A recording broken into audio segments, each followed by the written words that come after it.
আমরা কিছুদিন আগে আমাদের সকলের প্রিয় আল্লামা দেলোয়ার হোসেন সাঈদী রাহিমাহুল্লাহ নওয়ারাল্লাহু মারকাদাহু ওয়া জাআলাল ফিরদাউসা মাসওয়াহু ওনাকে আমরা হারিয়েছি।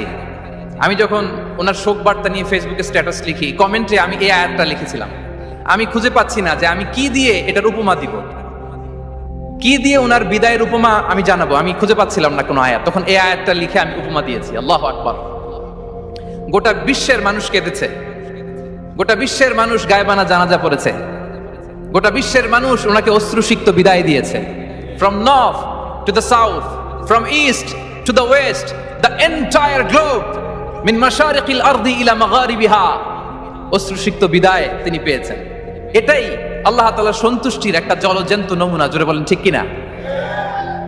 এর চেয়ে জলজ্যান্ত নমুনা আমার জীবদ্দশা আমি দেখিনি। এত মানুষের কান্না, কাবার গিলাফ ধরে কান্না।